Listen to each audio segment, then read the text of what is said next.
Welcome to Making Conversations, a podcast from makers Gemma Millen and Robin Galway.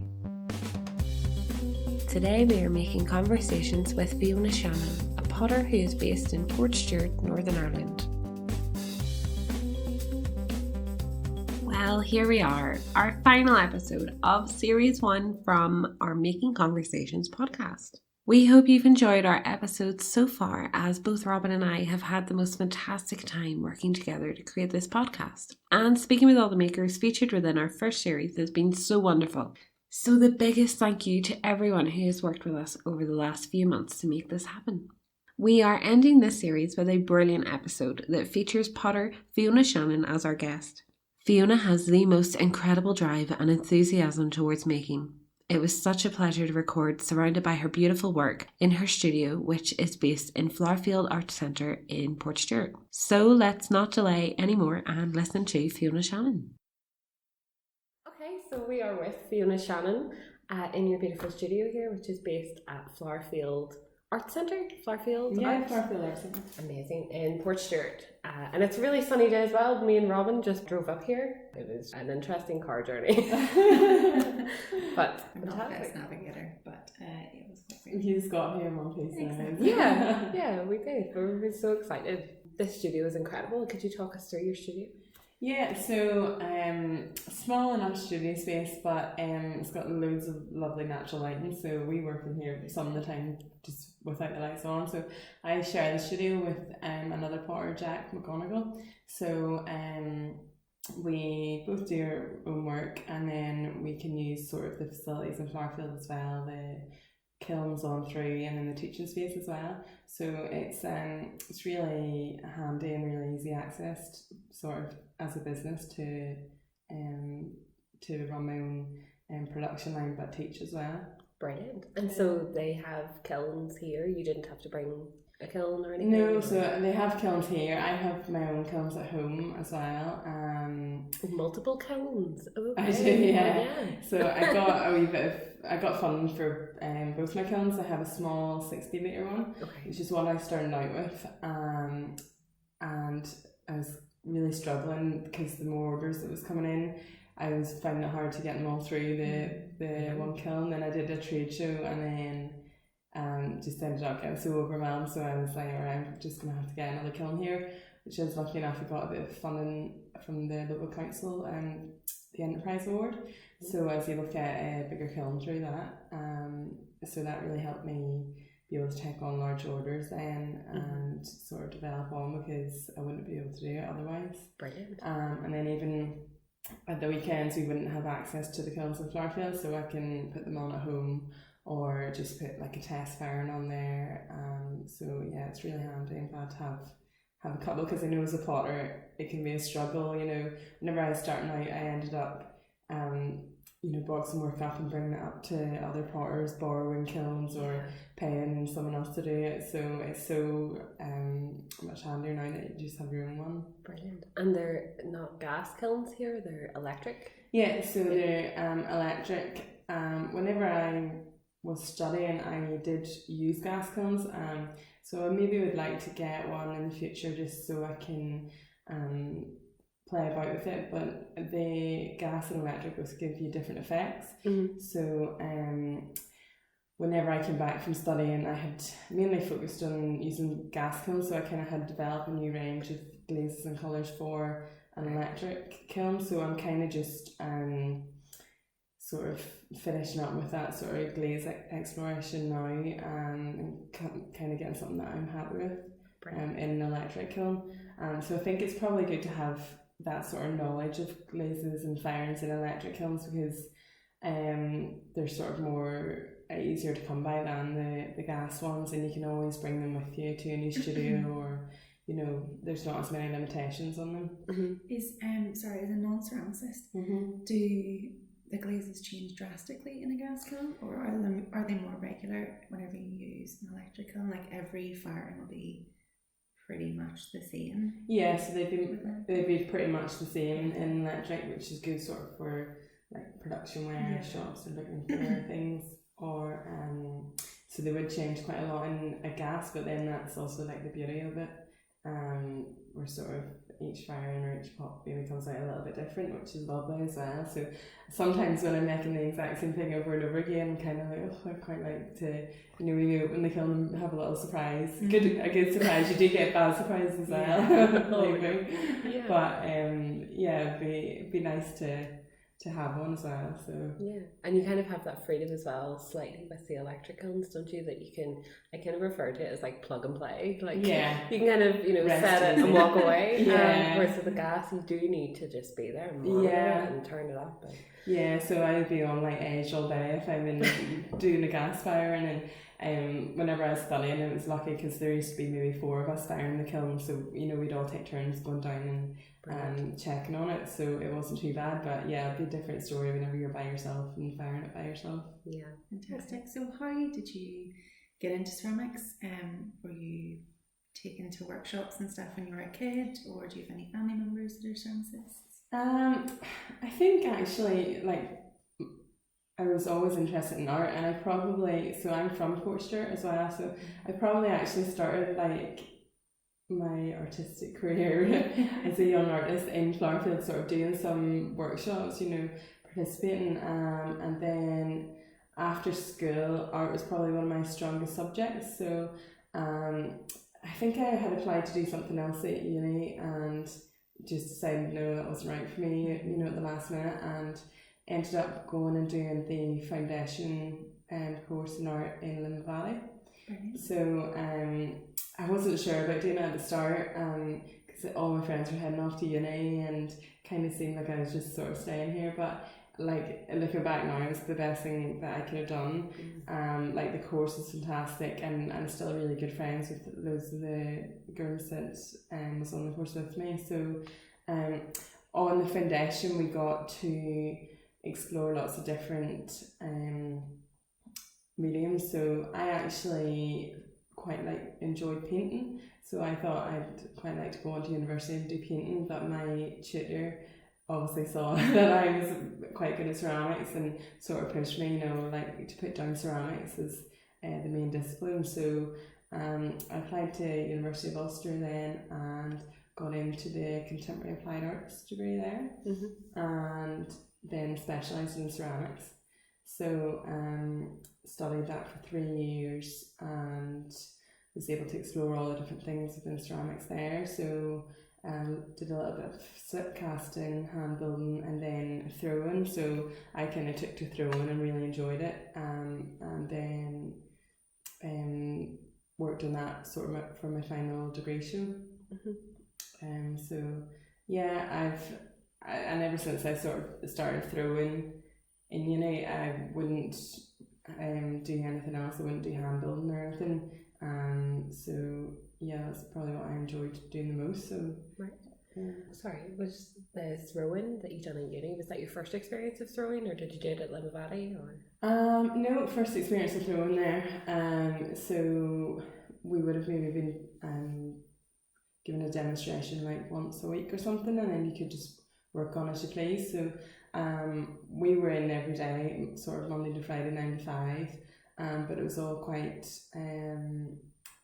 self-driven, so you were in when you wanted to be in, but quite a lot of the people in my course were in sort of long hours and tried to put the time in to sort of develop their skills. So I know maybe some other courses that you just kind of maybe have one lecture a week and then don't have to do anything for the rest of the week, but I suppose because ours is so hands-on. That's it. And there's just so many processes that, you know, they can't even touch on sometimes. You know, there's just so much. But so what was your degree show like? Can you discuss the work that you developed for that? Yeah, it feels so long ago now. So I made probably about 30 throwing vessels, and they were all smoke fired. Wow. So they were in a dustbin full of like combustible materials, so like sawdust, and we had some like banana skins in it. I remember dipping string in red iron oxide and then wrapping it around the pots, and then it came, so there was a lovely smoky finish from the sawdust, and then the red iron would give it these lovely red marks on it as well. So it was all about like the patina of time rust and memories and being captured in these vessels. And I would maybe put some like red iron oxide on my hands and print them onto the pots, and then they would come up in the firings as well. Right. And then display them on 3 old like railway sleepers, got them cut up. So they were looked really old and rustic as well. And then I dipped into a wee bit of metalwork. I made some like metal spoons. So I looked at like really old clock hands as well, and made the handles of the spoons sort of similar to the old really intricate clock hands. So they were quite decorative. So I think I actually ended up selling some of the metalwork stuff. I'd never done it before the trade show, but just on a whim, just decided to go and do some of that as well. Brilliant. So yeah, it was probably a combination of the two. So yeah, I enjoyed working with both the materials. Excellent. And then how did you said that you sold quite a few. Was that your first sort of selling experience, obviously? Yeah. And very much in product. How did that sort of experience kind of form you, or did it have any? Yeah, no, it was probably like amazing because it was your first sort of sales, and or even sometimes someone else will sell something for you and you'd walk up and just see a red dot and something, like the excitement would be like unbelievable. So yeah, it was lovely, and then sort of to leave with a wee bit of money in your pocket as well. It was great to start you off on your next journey, whatever you're going to do. So. Absolutely. So what was your next journey? What did you do once you graduated? So I ended up going down to do the course in Thomastown in Kilkenny. So it's a pottery skills and production course. It's 2 years long, and we worked again Monday to Friday, 9 to 5. I always describe it as very similar to like the Great British Bake Off, where you get like a set piece at the start of the week and you have to have it mastered by the end of the week. Oh, okay. So we had 3 lectures. One was there full time and the other 2 were guest lectures, so came in on like a bi-weekly basis. And they would have really focused on teaching us the skills of how to make the certain piece each week. There was 12 of us started the course and 10 of us finished it, so it's quite an intensive programme. And it's hard as well because you're sort of in the same building, everyone's really focused sort of all day every day, and there's not really that much, you don't get much break, so you're all having lunch together, all having break together as well. So but yeah, it was a fantastic course and really glad I did it. That's probably where I learned all my skills from. So as well as the throw-in, then we would have been taught about firing, and then there's a really great sort of glaze research lab down there as well, so you can do loads of glaze testing, lots of small electric kilns. We had small fast fire gas kilns, so we would call them rocket kilns, so you could have them up to temperature in an hour or 2 and then back down again. So we always say like you could dip a glaze a pot in the morning and then be drinking out of it in the afternoon. So yeah, it's so fast. Like so it's good for if you've mixed up a big bucket of glaze, just testing whether it works okay, whether you've mixed everything up right before you glaze all your work in it. So yeah, it's good to have all the facilities just at hand there. Yeah, it's fantastic. And it is supposed to be a very competitive course, even to get into the course as well. How did you find that? Yeah, so the first stage is an application process, and then you're called for shortlist and called for an interview. So went in for the interview and you have to bring a portfolio of work with you and some pieces from your exhibitions. I think I ended up maybe taking some of the work from my degree show down for the interview for the day. And then after that you're called for an aptitude test, so skills test, and I think you spend the whole day in the mill at Thomastown. So it's based in an old mill just on the river, so it's very picturesque. And then so we get taught to sort of, I think you throw cylinders maybe in the morning, maybe bowls in the afternoon or something. So the lecturers are looking for how well you can take on instruction, how well you work with other people, because obviously you're going to be working with the same people all day, every day.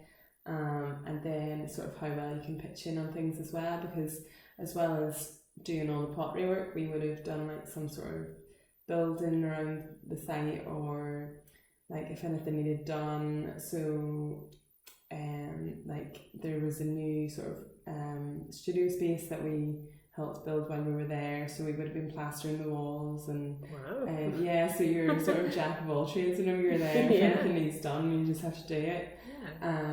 So yeah, it's good because then whenever you've got your own studio, you're gonna have to do all this stuff as well. Yeah, perfect. Yeah. And so to get a wee bit crude, is this a paid skills course? Is it like whenever you're applying for the degrees in uni, is there like set fees, or is it all funded? Yeah, so it's funded by the Design and Crafts Council of Ireland. Our year was the first year that they didn't give you a stipend, so weekly allowance. So it also changed then for our course. It's now accredited by National University of Ireland, so we left the course with the diploma as well. Okay, so you gain a qualification with it as well. Then? Yeah. So it's just like another sort of certificate that we can put down that we've another title. Brilliant. And so do all the people that go sort of apply for the course, are they generally from north or south of Ireland, or were there many other people that sort of travel for the course? No, I think there is possibly 4 spaces open to European applicants. I think there's some sort of funding from Europe as well. So there, it does say like it's available for international students. So we had maybe a Hungarian, Polish girl. Most of them had been living in Ireland for a while, but like, you know, so there's maybe 6 Irish and then lots of different nationalities as well. So and also the course, you don't have to have massive experience in pottery. You don't have to be an excellent thrower to start on the course. They take you from absolute scratch, teach you all the basics again. So I know there was a couple of people who had just done like evening courses and wanted like a career change, and just knew that this was right for them, and worked really hard at it. So wow, yeah. Okay. But it is very based towards making functional work, or is there a sculptural element at all? Can it allow for that, or is it just wheel-based work?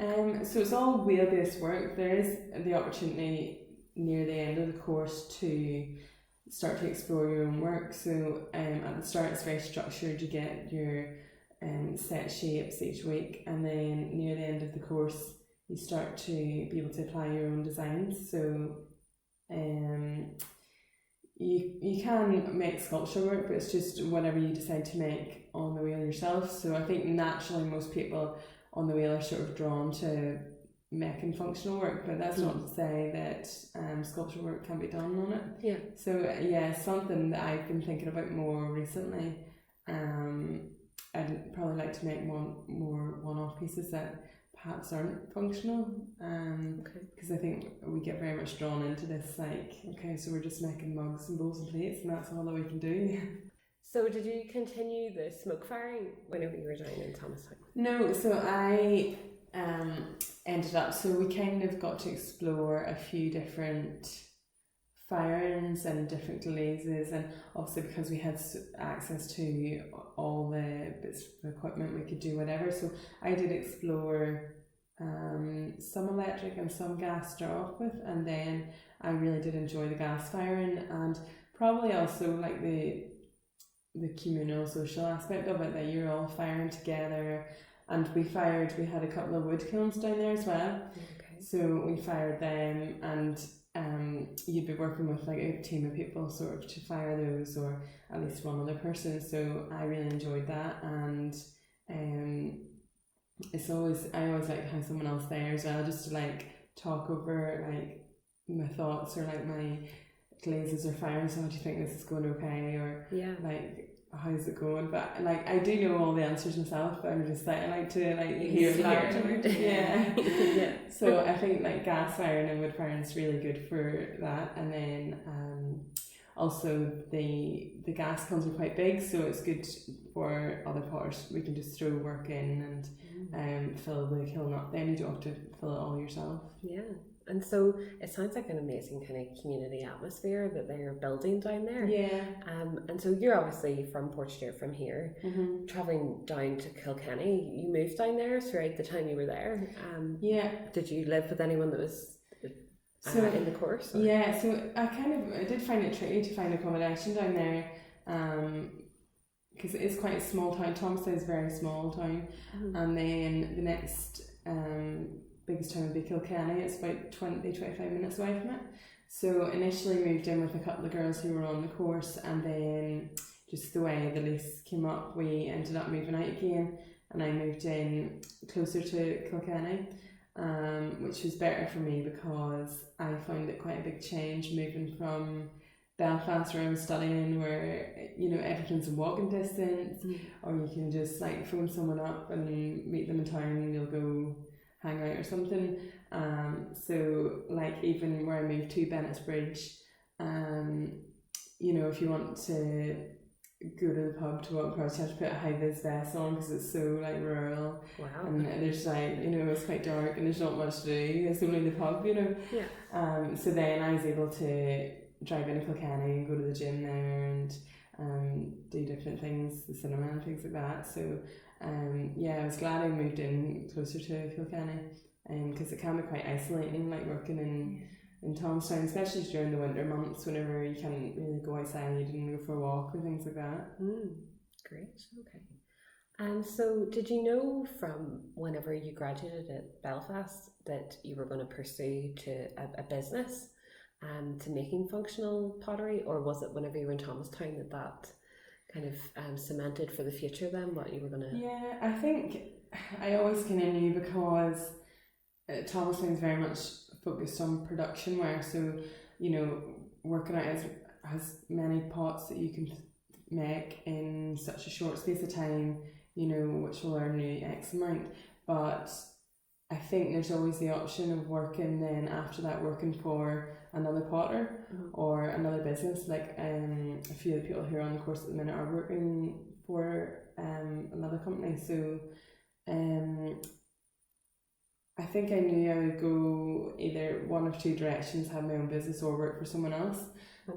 Whenever I came home to Portstewart, then I kind of sort of relaxed for maybe a month or two, and then was trying to maybe work out what I was going to do, because there wasn't that many potters on the north coast who could employ me. So I felt like my only option probably was to set up as a business, but I was happy enough to do so. I feel like I've always had a wee entrepreneurial streak, so I felt quite positive about doing it. To be honest, I thought it would be quite easy and quite natural for me, but I've realised now it is quite tricky. You're working non-stop more or less 7 days a week, so but I do really enjoy it. So then whenever I came home, I ended up just sort of applying for things, everything and anything that was going. Ended up doing the Prince's Trust enterprise programme. So that was a wee course for 3 or 4 days, and then you're able to access all their sort of contacts and some funding through them. So I ended up, you can do like a Will It Work grant, so a test marketing exercise. So I ended up using, I think it's maybe £200 you get to get a logo designed for my business, get some clay, some glazes and some packaging, and that's really just to do like a wee test market. So I think I did a Christmas market and made some mugs and things, and then after that you're able to go forward to business launch with the Prince's Trust, and it's kind of like a mini Dragon's Den type thing. You go into a room with a couple of business people, and pitch them your idea and for a business. So I was able to access a little bit more funding through that then as well. Brilliant. So that was really good, and I think that was just before I was going to a trade show, so I was able to use some of the funding sort of to help me get set up to go to my first trade show. Brilliant. Yes, it seems like you stretched that quite far. Yeah. To have achieved. And within Thomastown, did they set you up with any sort of business skills? Because I know the University of Ulster try and go from the aspect of showing you how to design and how to plan and the more creative aspect, rather than preparing you for being self-employed. I mean, with Thomastown going in those sort of two directions of either working for a potter or becoming an independent potter, did you know, like, for example, pricing? Because I did the Princess Trust as well, and it kind of seemed like they were maybe more set up for if you were selling a pre-made product, whereas obviously craft is a very different beast. Yeah, pricing and craft is so frustrating. Yeah. We only did 2 days of like business planning and development in Thomastown, which I would have loved to have done more of, and I think craft and making in general, sort of education wise, they don't prepare you enough for whenever you're actually going into business. Like, there's so much, and to be fair, you know, there's only so much that they could teach you, and you do have to learn it yourself, but it's just so vast, like the business world, like from things like even, you know, where to get your packaging from, who's going to design your logo, and you have to be, whenever you're a sole trader as well, you know, jack of all trades, you have to be answering the phone calls, sending the emails while making all the products at the same time. So I definitely think there is scope for more business support within like arts education. There's a massive gap there, and definitely needs filled. Sorry, a dog has just walked past. It's very exciting. This is the good thing about having a studio here. People can just drop in. So sorry, I failed to mention there before I came to Flowerfield, I was working from home. So whenever I sort of started with the Princess Trust, I had a wee wheel at home in the garage and was working there, and then worked there for probably a good year and a half, maybe 2 years before I got another studio space. Okay, and so you received your funding for the kilns and so on. Was that, you didn't get any funding for your wheel at all, or was that something you'd already invested in? So I had a wheel that I bought years ago off eBay. So I had that just to start me off, but it is pretty old, and whenever I was throwing larger amounts of clay on it, the wheel was starting to slow down, so the motor wasn't great in it. So I was able to get some funding through the Arts Council for a new wheel, which was great. So I was able to could make what I wanted. The wheel wasn't holding me back, so that was really good. Brilliant. And is it here? You've got 3 wheels here in your studio? Yeah, so one of those Jacks, and then I've got 2 of my own, so it's good that I can have, if anyone wants one-to-one teaching. Oh, brilliant. Then I can hop on a wheel and be demonstrating while they're on another wheel as well. And Flowerfield have their own kind of little ceramic studio here with, how many wheels is it? There's 5 wheels in next door, so we can use them for teaching. So like I'm doing workshops next week, so we'll be everyone have a wheel each, so we'd only take like 5 or 6 on the course, and then everyone's got their own wheel and can work the whole week on that then. Brilliant. And so you offer adult classes but also classes for children too? Yeah, so July in Flowerfield is Children's Month, so the whole month we were doing ceramic summer schemes, so incredible. Yeah, it was good fun. So we were working with air dry clay, and then they get to take everything home with them at the end of the week then. Oh, lovely. So 4 different weeks, so different age groups. So I was working with 5 to 7 year olds this time. Oh my gosh. Yeah, so it was crazy, but it was good fun. Yeah. Keeps you on your toes. Yeah, exactly. It was wrecked. It was only 2 hours long, but it was wrecked at the end of it. And then obviously with August Craft Month, then we've got the 2 4-day adults courses then.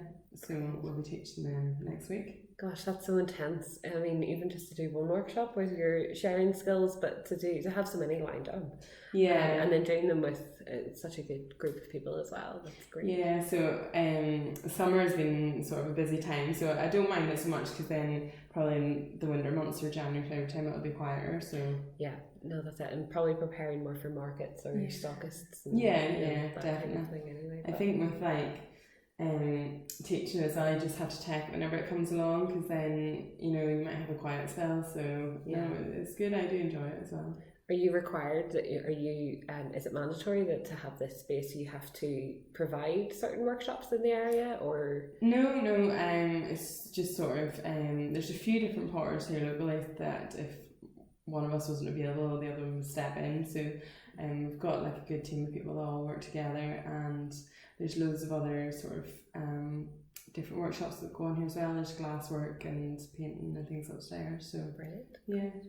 So you were mentioning about you got some funding as well to prepare for a trade show. Mm-hmm. Could you talk about your trade show that you took part in? Yeah, so I went to New Designers in London. So for recent graduates, so I was in the 1 year on section. So 1 year after I graduated from Thomastown.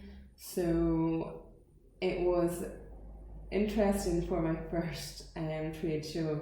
I don't know if I would do that again, like over in England, because it was so much hassle trying to get all the work over there, and sort of before I arrived, and then I didn't have anyone over there sort of to receive the work, and then I ended up flying over by myself to set everything up. So I think it's a lot for one person to do, especially over, and then for your first trade show.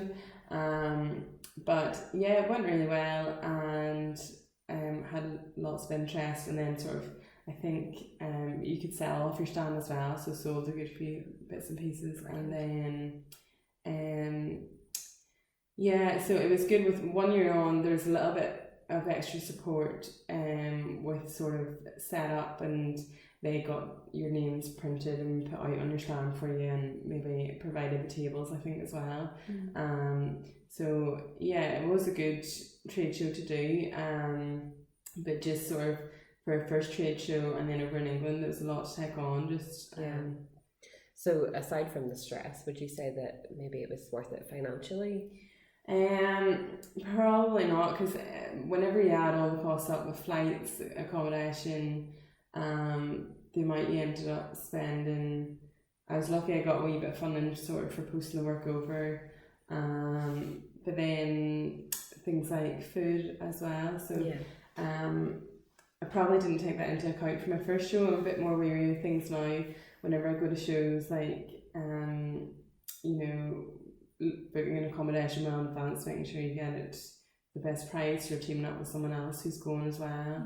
So but I had an experience that the first time around to work it out, and that's the thing, with running your own business, you do have to do all these things, like you do try and learn from other people's mistakes as well. You have a look around and see what they're doing and chat to other people. Like a lot of my friends would all be makers as well, and probably all potters, but just sort of see what shows are worth doing and what ones aren't.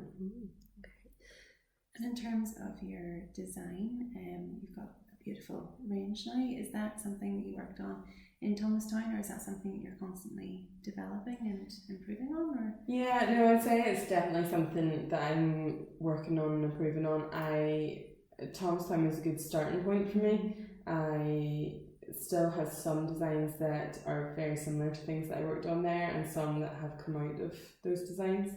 I'm happy now getting to the stage where I'm happy I've got a sort of set range that I'm more or less happy to go to shops with or things like that. But I'm working on a few more new pieces at the minute, and I've got another trade show coming up, so just want to cement that range in, and then it's just easier then to go to shops with things.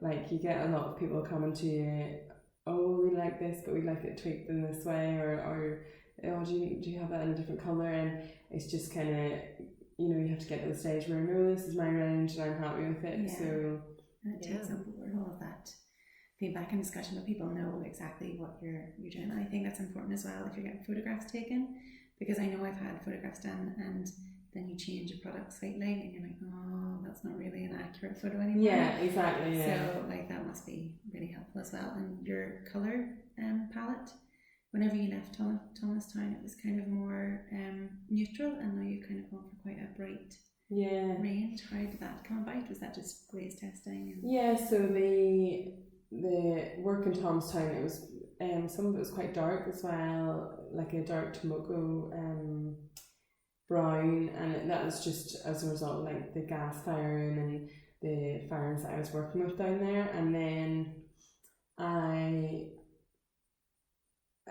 near the end of working in Thomastown, I had some sort of discussions with lecturers, and we had discussed colour, but it was something that I definitely needed to work on, and I think I just continued to develop it then whenever I got home. And then also then the factor of not having a gas kiln there, had to start to sort of develop a new range, and then the brighter colours have sort of come from that as well.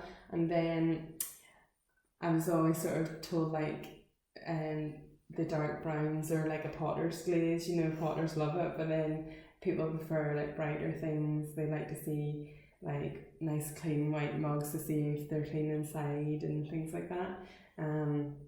So I suppose it is a little bit as well of what the customer wants, and factoring that in as well. So you work predominantly in stoneware. What temperature at stoneware are you firing at?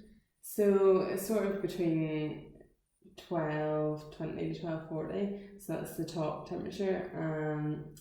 So I'm still, before I'm going to this trade show, I'm just making sure that I'm 100% happy with the firings and the colours before I go, because the trade show's in China, so I don't want to be bringing work out there and then going, actually I've changed my mind. I don't want that. So it's within that firing range. I sort of like the way the clay, the colour of the clay at that stage, and the way it's fired. So yeah, I'm happy with that. Brilliant.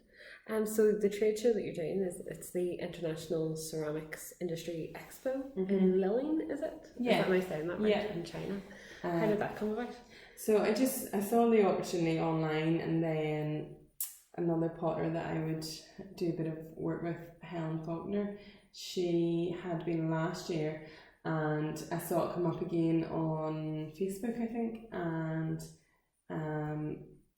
just emailed us through Invest and I and the European Enterprise Network. So it's fully funded, all expenses paid, which is amazing. Like I wouldn't be going otherwise. It's not something that I've ever kind of thought about. It's heading out that way to sell ceramics, but it's a fantastic opportunity to meet other people, other makers, make some connections out there, and like showcase my work on like an international platform. Like it's absolutely an amazing opportunity. Yeah, because I think didn't Helen go? I mean, they made it look absolutely incredible from the feedback or from what they posted online, but it wasn't Ellen Cunningham as well. Yeah. So they're both going again this year. Oh, they're going again this year. Yeah, oh, fantastic. That's great. So there's a bigger group of us going this year. So yeah, it should be good fun. And does that make it easier to travel with a whole pile of ceramics? Because I would imagine like jewelry is a different story, but I'm sure trying to get like a whole load of creative valuable sort of easily breakable items across. How are you managing that? Yeah, so whenever I see jewellers turn up at trade shows with the suitcase, I'm like, but I think we're going to try and put them into suitcases. I did bring some stuff over whenever I was travelling to the trade show in London in a suitcase, and it was fine. But yeah, it's just going to have to be really well wrapped, and maybe take it on someone's hand luggage, maybe some in a suitcase. That stresses me out, the idea of it going in the hold, because I mean no horror story, she still has to do it. no, like I've not had any horror stories thankfully, but the idea of just putting ceramics, that's very scary. Yeah, everything is crossed for you. Well, a lot of my work is quite small as well, so like small jugs and chutney pots and mugs. So even if you bring a couple of each thing, and we'll get them well wrapped up, and like, you know, whenever you end up in business like this, you end up just thinking on your feet. If something breaks, you know, we'll work it out. It'll be fine. Like, but you're not having to bring, like, it's not like a selling opportunity, is it? So it's not like the structure of like a craft fair. So you're not needing to bring a lot of stock to sell. No, yeah. So it's just sort of for trades, for retailers to come and have a look at. But I think you can sell the stock as well. But we're still looking into like the customs. There's like some stuff that we have to go through, a lot of paperwork and things. So although it is like free opportunity, we have to do a lot of paperwork before we go, so we have to get that all sorted in the next week or so. It's quite a fast turnaround for the opportunity, so like I maybe applied for it like 3 or 4, maybe 4 weeks ago now, and we're leaving in the last week in September. Wow. And how long is that? How long are you going to be there? I think it's either 7 or 10 days. Wow. So yeah, I don't even know. We're just going. There's some pots in the suitcase and heading on the plane, but so it doesn't give an awful lot of time to make work for it. So I've got some in stock, and then hopefully whip up a few new pieces before we go. Brilliant. Yeah, I know ceramics is just so time consuming in every manner of the word. It's not like I got an inquiry actually the other day saying, oh, can you make this flower onto the plate? I need it for Wednesday. And this was Monday that they messaged. Yeah. I was like, no. Yeah. Absolutely no. I know. So there's so many times, especially like early on in my business, where I said, oh yeah, 100%, yeah, no problem. Yeah. And then you just get to the stage now, more so recently, where I'm like, no, because sometimes you end up making it for them, and then they don't come and pick it up for another week or two, and you know, like I'd be fast firing the kilns, and you know, putting myself and my equipment under stress just to get things out, and I don't even think people realise how long it takes sometimes to get work through.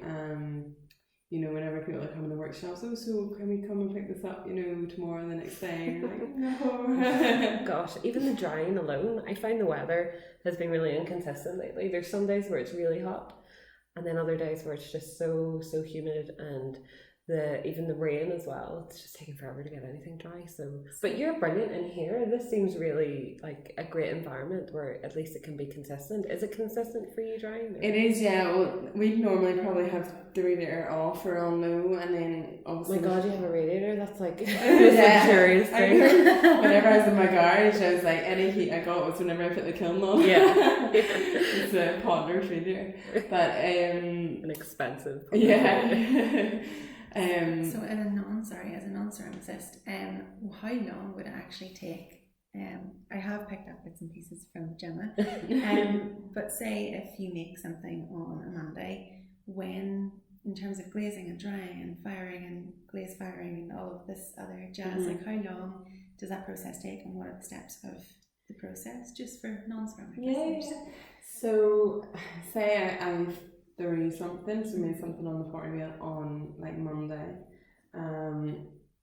like maybe Tuesday it would dry, and Wednesday I'd maybe turn it, so finish it on the bottom. Okay. Like Thursday, Friday, leave it to dry, maybe Saturday as well, so maybe 3 days of drying, but it does depend on the atmosphere around it. So say if we had the radiators on, like my work would be dry the next day, whereas like Jack works in porcelain, and the drying can be a bit different in different clays, so he might get some cracking if his work dries too fast. Okay. So we would generally just have like no heat on or a radiator very low on, so my work would maybe dry a wee bit slower, but you know, you just learn to put it in different places. So whenever we were starting out, our lecturers put a bowl on a top shelf in a room and then a bowl on a bottom shelf, and then that allowed us to see the difference in drying. So like the one on the top shelf would be dry straight away because there's more air circulating around it. And then with glazing wise and firing, so then you could fire it sort of after 3 or 4 days, for the first firing, which is a biscuit firing, or bisque firing, and then that's going to 1,000 degrees, and then you take it out after, it'll take a couple of days to fire that, take it out, and then glaze fire it, or glaze it and glaze fire it, and that'll take another couple of days. So. Yeah, it's a long enough process. Yeah, very long. So, what's your success rate for each of those stages? I mean, is there a certain stage that you lose, or do you have a loss rate at all? From bisque firing, the first firing would generally be absolutely fine. Maybe like in the early stages, and whenever maybe at uni or something, you would maybe get some cracking in the bottom if you didn't like make it well enough, or maybe handles cracking off. I mean, we'd still get the odd one here and there, but it would generally be okay. And then glaze firing would be a little bit more risky for me, just because might end up missing a spot of glaze somewhere, or maybe I don't really get any running onto the shells. I used to, more so in the gas kiln. If there was a wee area that was too hot, the glaze would run onto the shelf, or maybe I've had it a couple of times in an electric kiln, but it's maybe more so like you've missed spots of glaze, or if we would wax the bottom of our pots so no glaze would go on them, so maybe a bit of wax has got onto somewhere else in the pot, and you would sometimes you can refire them, put a wee bit of glaze on, refire them, but sometimes it's just not worth it. You can just sell them as a second or something. So are you making your glaze, is that your own recipe you've developed? Yeah, so I use a couple of different glazes. One of them I buy in, one of them I make up myself, but I'm looking to develop my own one now, because whenever you make up your own ones, it's easier just to change them if there's something going wrong with it. So that's what I'm doing before I go to China, just developing my own glaze. It's also a bit more unique to yourself as well, and then it's kind of a bit more of a signature colour and style as well. Brilliant. Okay, so trade show in China, what's next then? What's coming after that? It's a good question. I've very much been taking the summer sort of a week at a time, because I've been so busy teaching and different fairs and things. I think after China, if I get any orders from that, I'll be focusing on them, and then if not, I'm thinking about doing a wee bit more one-off work, possibly sculptural or larger scale. I quite like working on a larger scale, but don't get much opportunity to, just because the things that sell are sort of mugs and smaller items. But I really enjoy making platters, bread platters, quite big pieces. There's photos on my website of me making quite big. Yeah, it's so impressive.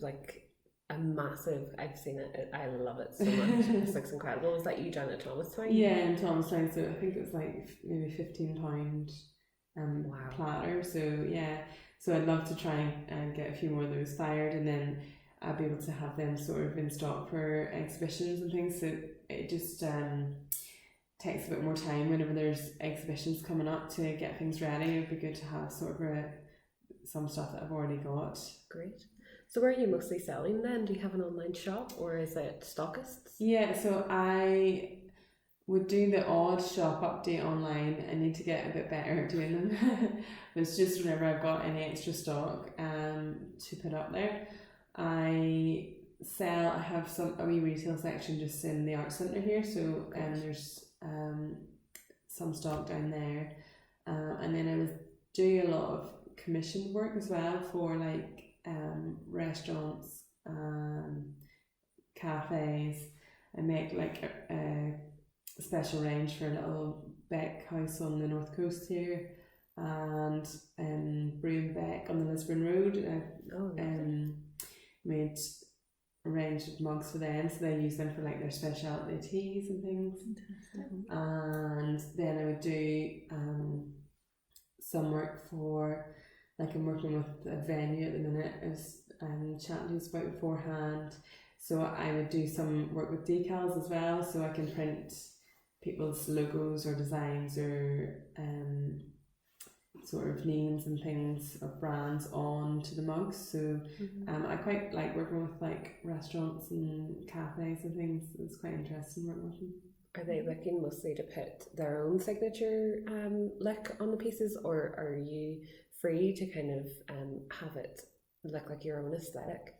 They quite like having their own, but they do give me a wee bit of sort of creative license to maybe make up a few samples, and then they get to pick whatever one they like. Brilliant, very nice.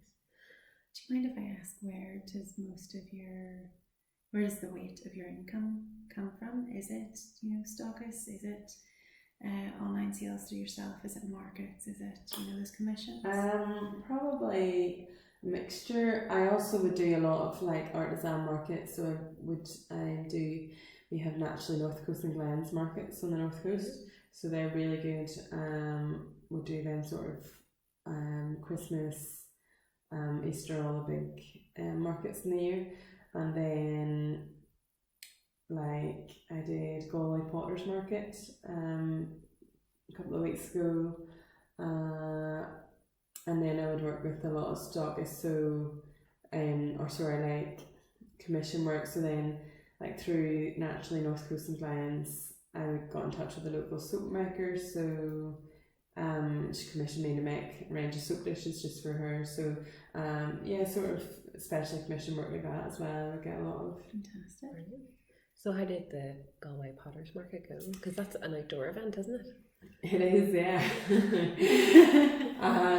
It was good. Typical Irish weather. We got 4 seasons in one day. Oh gosh. But yeah, it was good. It was nice to chat to other potters. Everyone's really supportive of each other. It's got a really good reputation now in the market for having sort of really good quality potters coming to it. So I was really glad to get sort of an application process to get in and get selling at it. The Saturday the weather was great, and then the Sunday we got absolutely rained out. Oh gosh, no. But it was an experience, and it was good. And Galway's a fantastic city as well, so it's lovely to be back there. I've been down a few times. So brilliant. And how does that work? Do you have to bring your own like gazebo, or is that supplied? Yeah, so you can bring your own, or you can just have a table, so you don't have to have a gazebo. So I didn't by the end of the weekend because it was so windy. We ended up taking them down, but then it rained, so it was it is a tough market to do. But I'd say if the weather is in your favour, then it'll be fantastic. Great. And you've got an exhibition here in Flowerfield at the moment, don't you? Could you talk a little bit about that? Yeah, so we've got it on over August Craft Month. So I think it's the Craft of Making it's called. So it's a couple of different makers. There's myself, Adam Frew, I think Alex Scott might have some work in it, Catherine Keenan. So a couple of different makers just for August Craft Month. Brilliant, very nice. And how long is that on for? Is that ending on the 31st for? I think the 31st, or maybe just slightly before it. And then we're having an open studio as well the last 3 days in August, so 29th, 30th and 31st. So open studio, and then pottery sales as well, so we'll have lots of firsts and then some seconds. Great as well. So myself and Jack. Very nice. Would you ever think of doing something like Showcase? Because obviously you're doing 2 big trade shows, one which was in England and one which is in China. I mean, they seem like quite... I've never done a trade show, but they seem quite scary, and as I've never done one, I've never done Showcase either, but obviously it being more local, would that be something you would ever consider? Or? I would, it's a fantastic show. The only thing is, after the first trade show, I was so traumatized. I was like, I don't think I'll do any more trade shows. But then the opportunity for China came up, and I was like, I can't turn that down. So I probably would leave it a year or two before I'm definitely set on my range and my colours, and I've actually found like I did a third trade show, or second before 10. Oh my goodness. Down in Dublin, and it was good, but then I kind of found ended up stocking some places down south, and there was places on the north coast. People are like, oh, where are you stocked around here? And then I'm like, oh, Dublin. It's the closest place. So I think I'll probably focus more on just approaching retailers and stocking more places around the north coast and Northern Ireland first of all, and then maybe go to a trade show after that. But sometimes you can be better just having a chat with people face to face, and like the trade shows can be very expensive, and they're very long days, and the set up and take down as well. So what are you looking for in a stockist? Do you offer wholesale, or is it sale and return? What do you prefer? Wholesale. Just because a sale or return, you just don't know what you're going to get and when you're going to get it. Just for a more stable income, I probably prefer wholesale. I do probably one stockist or two that's sale or return, just because I know them quite well, and some stockists it's probably better on working with recommendations from other makers, because some stockists pay faster than others, some sell better, so it's just trying to work out which ones are the best ones to work with. Yeah. Fantastic. And you were saying that you're going over to China with Helen Faulkner. Mm-hmm. How did you meet Helen? Was that? So Helen was based down in Thomastown before she came back home up north again. So I maybe met her down there, and then whenever I came home again, before I kind of set up in business myself, Helen was quite busy with her own business, so I helped her out a couple of days. So I would work for her the odd day. She's got a big order on, so I was up with her recently again. So we just have stayed in touch, and then she was down in Galway as well, and I had remembered her saying about China. So she's been very good at sort of sharing opportunities, and generally, like, all the sort of Potters network in Ireland are quite good with each other and sharing things. So there is quite a close community then of sort of shared information? Yeah, I think so. Or I suppose you have to just be open yourself, and then people sort of reciprocate, and I think you do have to be like that whenever you're working with things like kilns and something breaks down and then you need to borrow equipment and things like that. It's the worst thing in the world. So whenever, if it happens to someone else, I'm happy enough to help them out. Yeah. You'd like to think they'll return the favour at some point. So brilliant. So we like to ask a few random questions, a few quick questions, just to get to know you. That may or may not be related to your practice, but that's okay. So you said that you're going to China and so on. Is travelling something that you like to do? Where was the last place you travelled? Yeah, I do. I'm trying to think. The last big holiday I went on was I went to New York at Easter.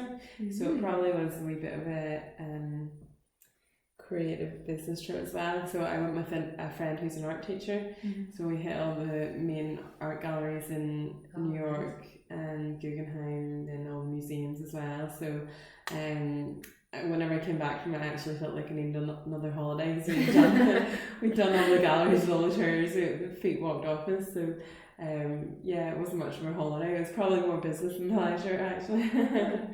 But no, it was good. I enjoyed it. So it'll be good whenever we're going to China. I think there's a sort of big ceramics festival on, or there'll be loads on. So from what Helen said from last year, there'll be lots for us to see and do, and I'm really looking forward to seeing their culture and all. So maybe having like some of the Potter studios over there, see if we can find some. Yeah, because it's such a different culture over there in terms of even craft as well. Because everybody knows. Gosh, everything comes from China, but to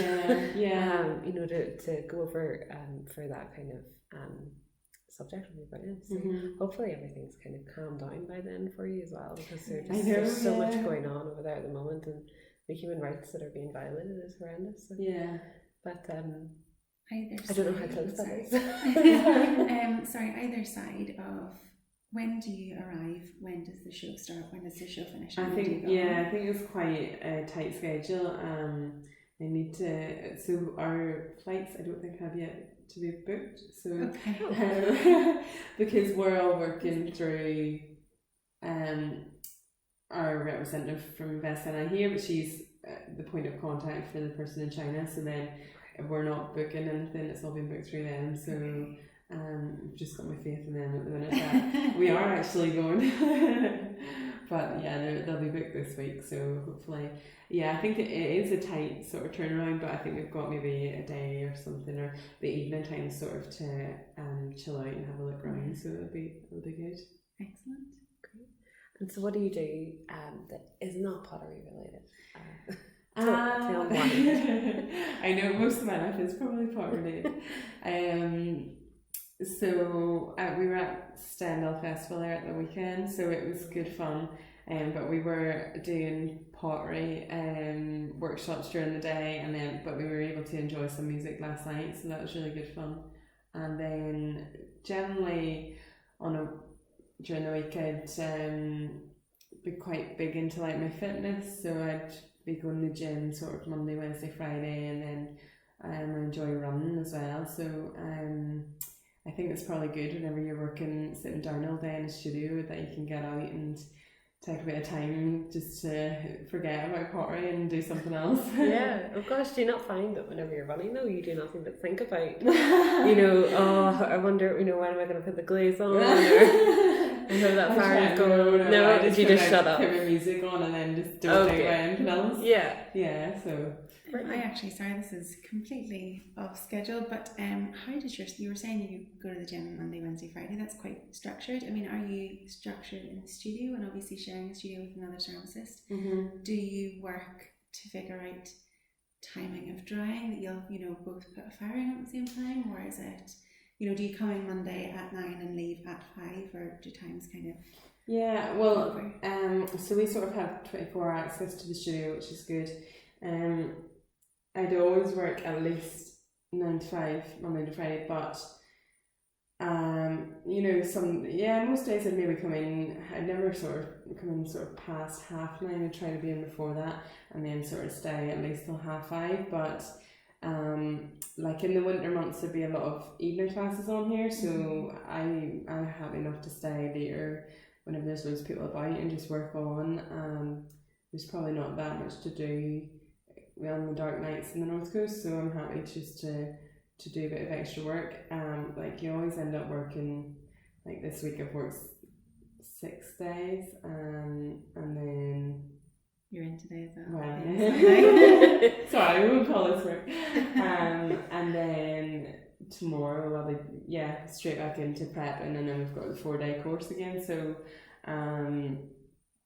but it is with self-employment, like you can take a day off in the middle of the week then, and it is hard to come to terms with sometimes, like it's okay to take a day off during the week, or I have been thinking about sort of like starting to clock my hours and make sure like how many hours am I actually working a week, because it's hard to tell. I just kind of guesstimate, I can take half a day off today, can't I?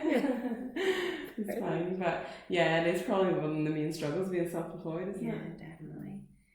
Especially even in terms of pricing, because I think that's why I was asking about pricing previously. Like, I think that you have some amazing potters that have been trained for so long. I know I'm thinking of at least 2 people in particular, but who sell for relatively cheaply. But I suppose that's just because they're able to genuinely whip them out so quickly. They know exactly their process. And I think in terms of jewellery, what isn't always necessarily included in the price is, as you say, the emails, the phone calls, the marketing, the setup, takedown, all of that jazz. Yeah. So I think taking into consideration that time definitely would help with pricing and making sure that you are being paid Mm-hmm. a decent wage for all of your hard work and lack of weekends. Yeah, so like it's probably taken me until the past 4 months maybe to realise that I need to start charging a lot more for the work that I'm actually doing. And I think once you start charging a bit more, people will actually recognise it. Yeah. And to look at other people's prices and to realise that who are more well established, and to realise that the only reason they are still making is because they are charging more, and there is no shame in charging quite a lot for the work that you're making, because there is a lot of work that goes into it, and people who aren't makers don't realise it, but just because they haven't been shown or haven't seen somebody make it, the whole process, like yourself, you were asking me earlier, how long does it take?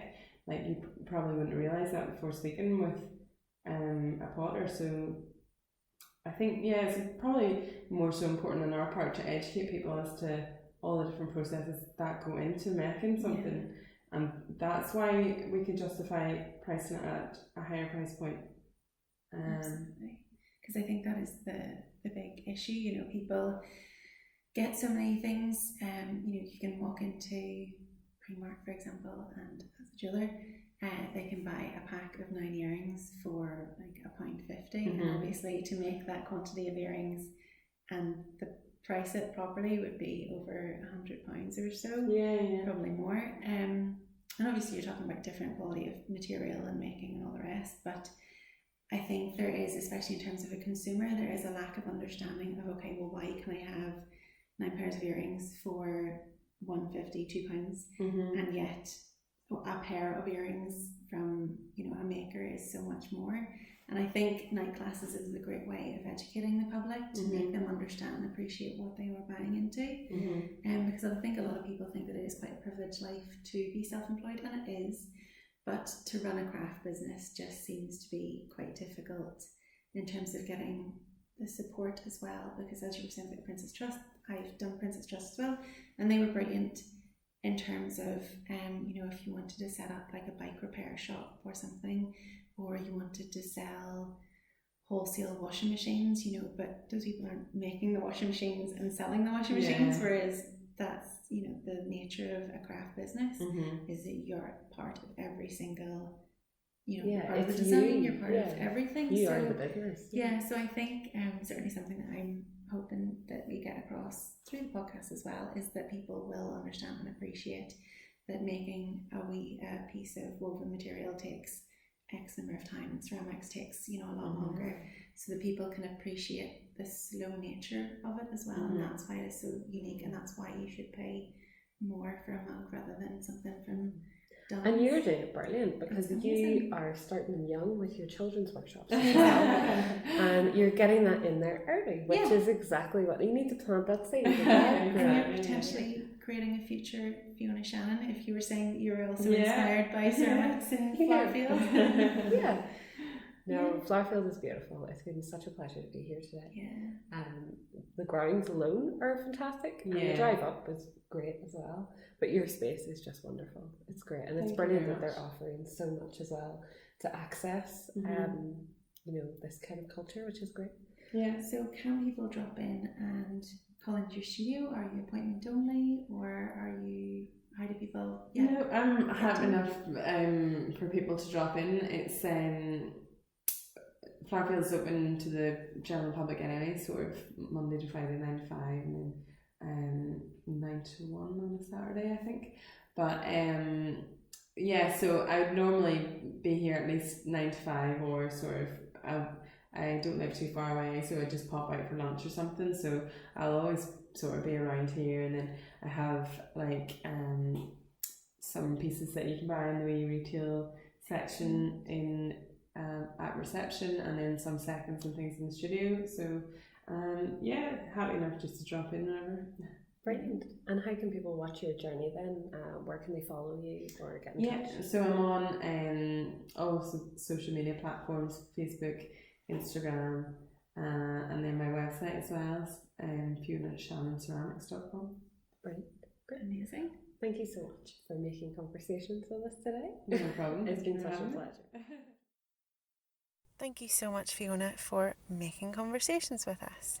We had a wonderful time down in Flowerfield Arts Centre. Beautiful venue, so if you haven't been, I thoroughly recommend it. And unfortunately, that's the end of our Making Conversations Maker series for 2019. We have some very exciting things planned for 2020, so please do tune in for those and keep an eye on our Instagram for any following information. If you have any makers that you'd like to hear more from, or you would like to listen to them in a Making Conversations podcast, please do get in contact and let us know who they are. Thank you so much for going on us for this journey. We hope you've enjoyed it as much as we do. Until next year, see you again. Bye.